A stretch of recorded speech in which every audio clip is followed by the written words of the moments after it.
운전을 하는 사람들이라면 누구나 한 번쯤 교통위반 통지서를 받게 되거나 아마 받아보신 적이 아마 있으실 겁니다. 신호를 위반하거나 과속하거나 주정차 위반을 하거나 다양한 이유가 있겠죠. 대부분의 사람들은 이런 고지서에 대해서 한 번쯤인데 야, 실수했다 이렇게 생각하고 가볍게 넘어갈 수도 있겠지만, 많은 운전자분들이 이러한 위반 고지서를 제대로 알지 못해서 금전적인 손해도 보기도 합니다. 자, 예를 들어 볼까요? 운전을 하다가 제가 위반에 걸렸어요. 그럼 대부분 그 통지서들을 보면은 3만 원 상당의 범칙금과 동시에 4만 원의 과태료 중에서 하나를 선택하세요 라는 통지서들을 받아보셨을 거예요. 당황스럽죠. 내가 뭔가 위반을 하긴 했는데 3만 원이냐 4만 원이냐, 흥정하는 것도 아니고 나보고 선택하라니 말이죠.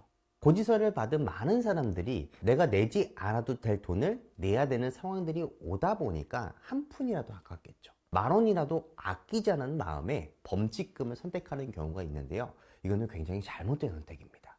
금전적으로도 굉장한 손해가 될 겁니다.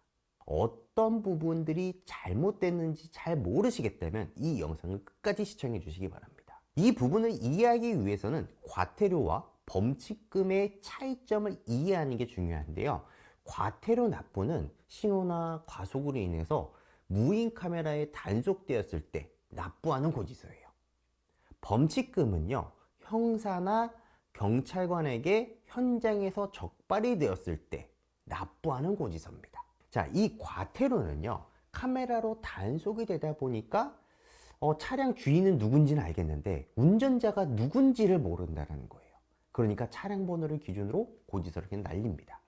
자, 이럴 때 운전자가 누군지도 모르다 보니까 벌점을 주고 싶어도 벌점을 못 주겠죠. 그러니까 과태료만 내게 되면은 상황이 종결이 됩니다. 하지만 이 범칙금은요, 운전자가 누구였는지 현장에서 바로 식별이 가능한 상황에서 적발이 되었기 때문에 과태료도 내야 되고 따라서 벌점까지도 부과가 되기도 합니다. 과태료를 내고 싶어도 범칙금을 낼 수밖에 없다는 거예요. 선택권이 없어요.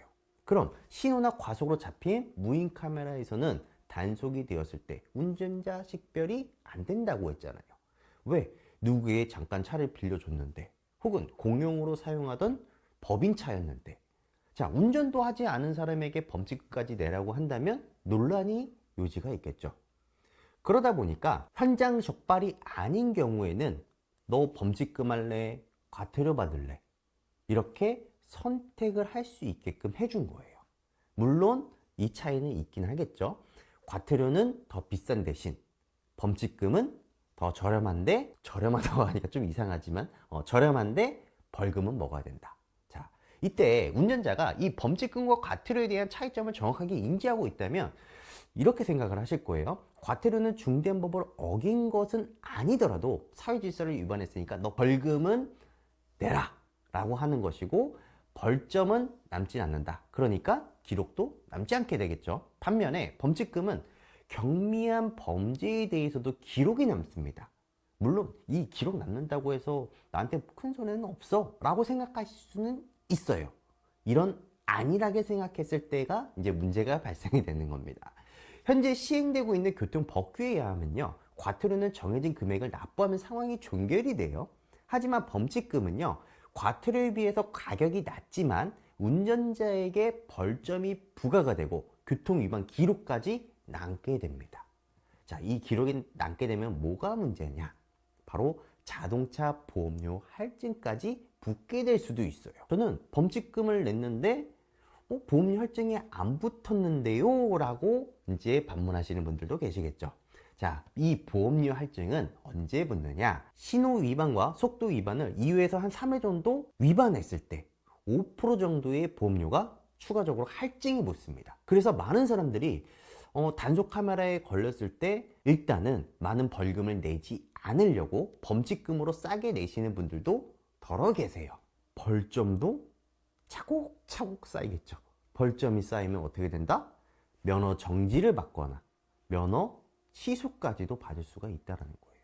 누구나 한 번쯤은 살면서 이런 통지서를 또 받을 수도 있다 보니까 이런 몰랐던 부분들이 있었다면 이 과태료를 납부하는 상황이 왔을 때 이 범칙금과 과태료에 대한 차이점만 분명히 알더라도 여러분들이 그 상황에서 당황하지 않고 내가 요거를 선택해야겠구나 저거를 선택해야겠구나를 현명하게 판단하실 수 있으리라 생각됩니다.